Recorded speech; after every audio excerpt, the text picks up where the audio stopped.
Hello बच्चों, let's read the question. A cyclic process of an ideal monoatomic gas is shown in figure. The correct statement are. तो हमें कुछ statement दिए, हमें इसमें से बताना है कौन सा स्टेटमेंट करेक्ट है। और एक मोनोएटॉमिक गैस का साइक्लिक प्रोसेस दिया हुआ है जहां ए से बी से सी और सी से ए जाती है गैस की स्टेट। तो हमें स्टेटमेंट दिया है work done by gas in process A B is more than that of process B C. तो हमें इसमें बताना है कि ए बी में वर्क डन और बी सी में वर्क डन जो है किस में ज्यादा है। And net heat energy has been supplied to the system. तो नेट हीट के बारे में पूछा गया है। Temperature of the gas is maximum in B state. तो कौन सी स्टेट में टेम्परेचर मैक्सिमम है। और in process C A heat energy is rejected out by the system.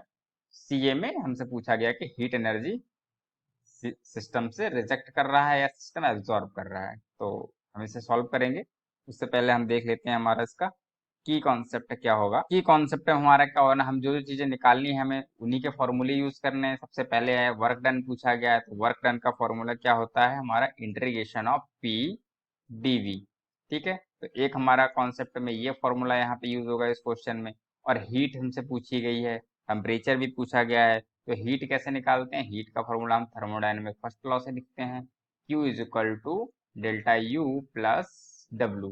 ठीक है, तो ये हमारा फर्स्ट लॉ ऑफ थर्मोडायनेमिक है और ये हमारा वर्क डन कैलकुलेट करने का फॉर्मूला है। तो ये हमारे की कॉन्सेप्ट इसमें यूज होंगे और बाकी हम चार्ट को देखकर समझेंगे। सब की कॉन्सेप्ट की बात करें तो इसमें सब की कॉन्सेप्ट हम लगा सकते हैं कि area below the curve given to us the work done to the process. मतलब area below the curve equal to क्या होता है, वर्क डन होता है। ठीक है, इसकी भी हेल्प हम ले सकते हैं। तो चलिए क्वेश्चन को स्टार्ट करते हैं, सोल्यूशन करना स्टार्ट करते हैं। सोल्यूशन हम बात करते हैं सबसे पहले प्रोसेस सी से ए की।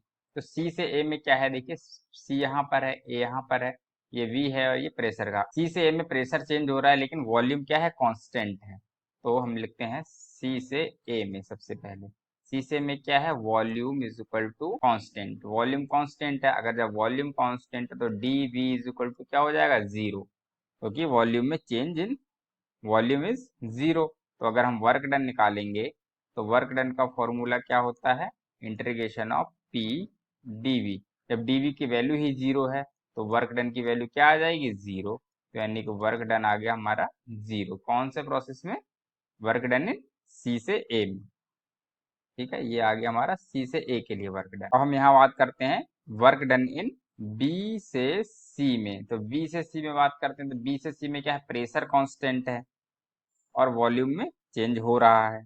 तो पी से सॉरी सी से ए में work done is equal to, sorry C से ए में हम पहले ही निकाल चुके हैं, बी से सी में। तो बी से सी में वर्क डन क्या होगा, not is equal to zero आएगा, मतलब पॉजिटिव वर्क डन आएगा। क्यों, क्योंकि चेंज इन वॉल्यूम हो रहा है, प्रेशर कांस्टेंट है, तो पीडीवी लगाएंगे तो हमारा वर्क डन, मतलब वॉल्यूम में चेंज क्या है, वॉल्यूम बढ़ रहा है, तो हमारा वॉल्यूम क्या हो रहा है, इसमें वॉल्यूम इंक्रीज कर रहा है तो वर्क डन क्या बढ़ेगा, यानी कि वर्क डन जो आएगा पॉजिटिव आएगा। ठीक है, वर्क डन क्या आएगा, पॉजिटिव। इसी तरह से हम लिखते हैं, सेम इसी तरह से हम निकालते हैं वर्क डन फॉर ए से बी।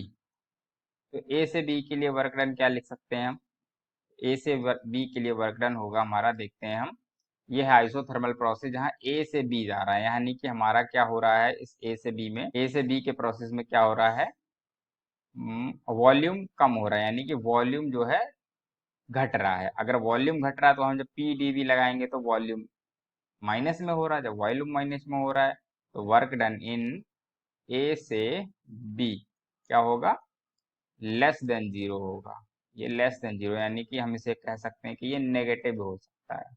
ठीक है, ये नेगेटिव होगा यानी कि लेस देन जीरो होगा।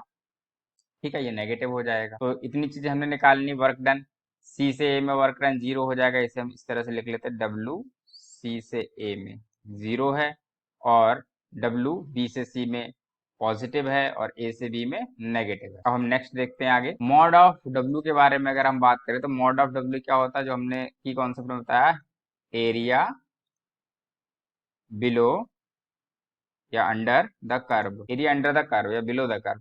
तो एरिया जो है कर्व के नीचे, अगर हम निकालें कि किस में वर्क डन ज्यादा हो रहा है, इसको कैलकुलेट करने के लिए, मतलब वर्क डन किस में कम है किस में ज्यादा है मॉड में। ठीक है, पॉजिटिव नेगेटिव तो हम निकाल चुके हैं। यहाँ पे अगर हम देखें कि वर्क डन इन बी से सी में, तो बी से सी में क्या होगा, वर्क डन इस पूरे का एरिया हमें निकालना पड़ेगा। तो ये एरिया क्या है, काफी बड़ा एरिया आ रहा है।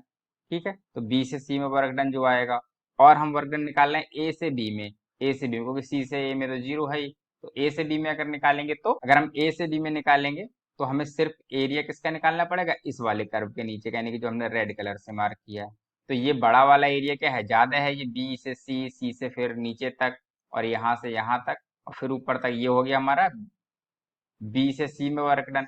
और बी और ए से बी में वर्क डन कौन सा होगा, सिर्फ ए से बी के कर्व के नीचे का एरिया, यानी कि ये वर्क डन क्या है, कम है। तो हम ऐसे ही समझ में आ गया कि ये वर्क डन क्या है, कम है, और बी से सी में वर्क डन ज्यादा है।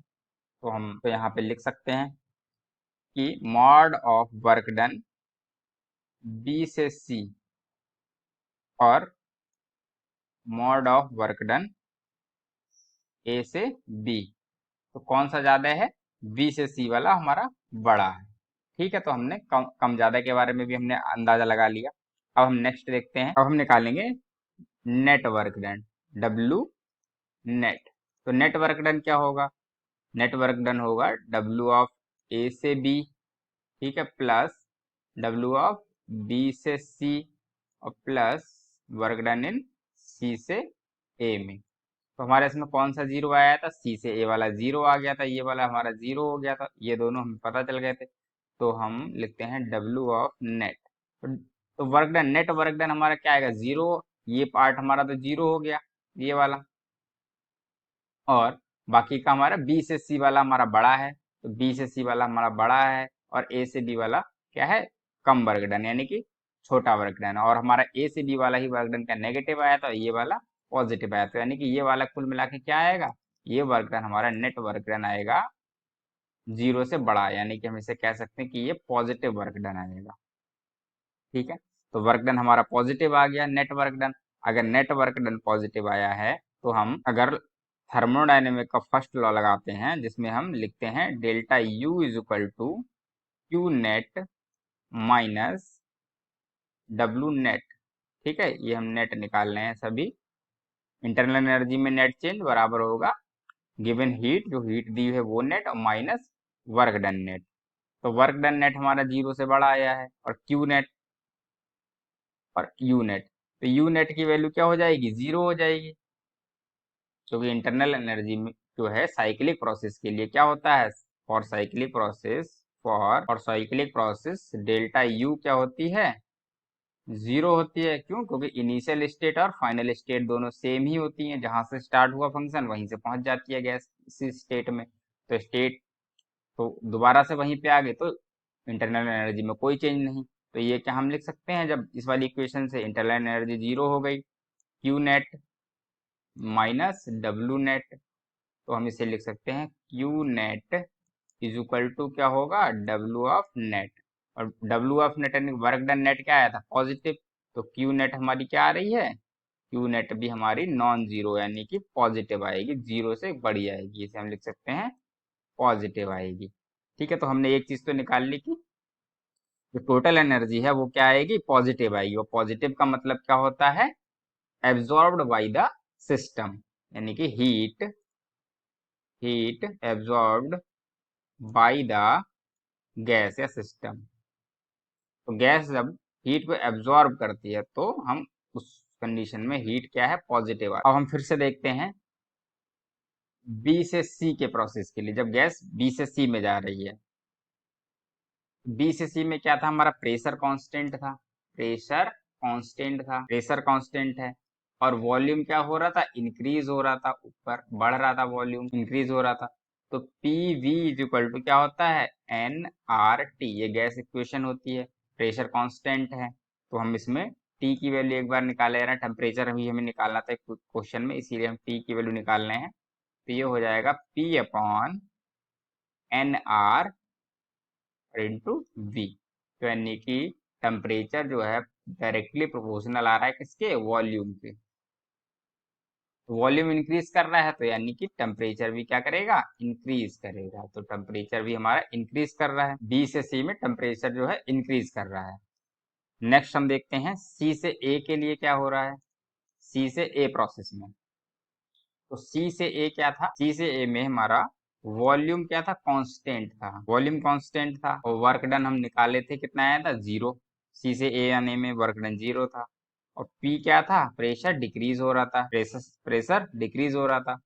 तो P V is equal to N R T से अगर हम इसमें भी निकालेंगे पी की वैल्यू, तो टी इज इक्वल टू क्या आएगा, P V upon N are.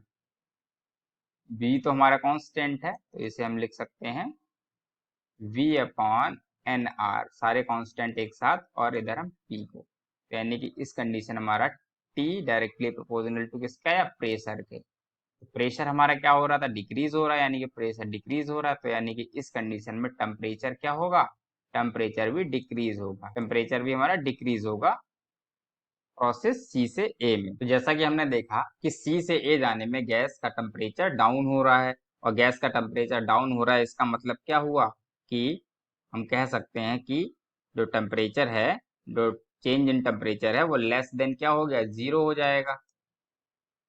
Temperature change in temperature less than 0, तो इसका मतलब ये हुआ कि चेंज इन इंटरनल एनर्जी क्या होगा, ये भी क्या होगा, लेस देन 0 होगा, यानी कि जो इंटरनल एनर्जी है वो भी क्या हो जाएगी, नेगेटिव हो जाएगी, क्योंकि टेम्परेचर डाउन हो रहा है तो इंटरनल एनर्जी तो ऑटोमेटिकली ही कम हो जाएगी।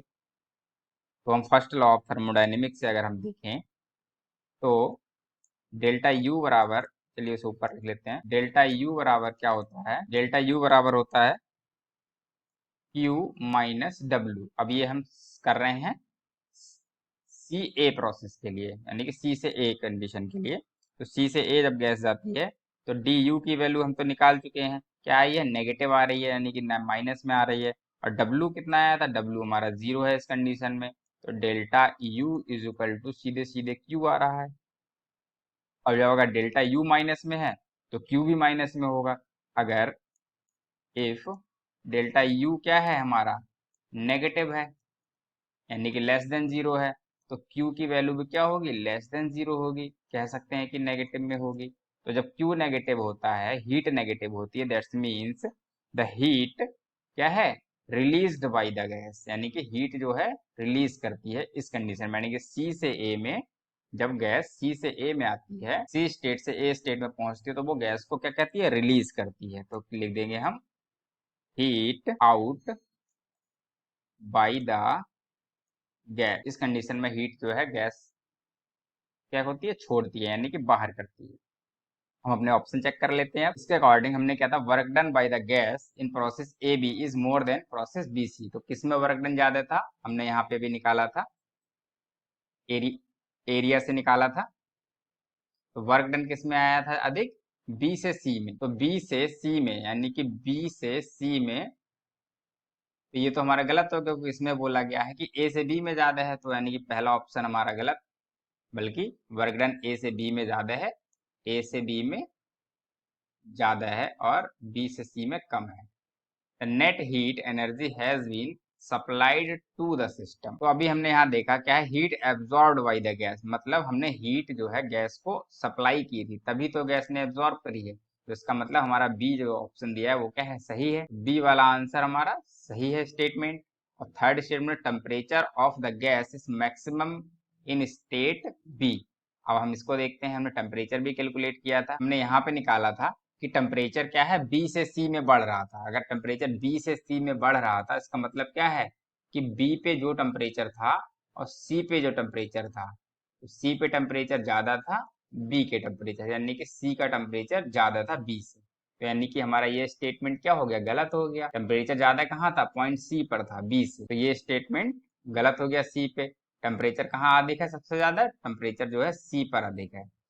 और स्टेटमेंट डी क्या है, in process C A heat energy is rejected या आउट बाय द सिस्टम। तो अभी हमने लास्ट में जो निकाला है, सबसे लास्ट हमने जो कैलकुलेट किया है कि क्यू यहाँ पे हमारा क्या आया था, ये लेस देन 0, यानी कि नेगेटिव आया। और जब नेगेटिव क्यू का मतलब क्या होता है कि हीट जो है रिलीज करी जा रही है गैस के द्वारा, और जब Q पॉजिटिव आता है, जैसे यहाँ पहले आया था कि हीट एब्जॉर्ब करी जा रही है, तो इस केस में क्या आया था, सी से ए में हीट जो है रिलीज कर रही थी, यानी कि स्टेटमेंट हमारा लास्ट वाला सही है। तो लास्ट स्टेटमेंट क्या है, सही है हमारा।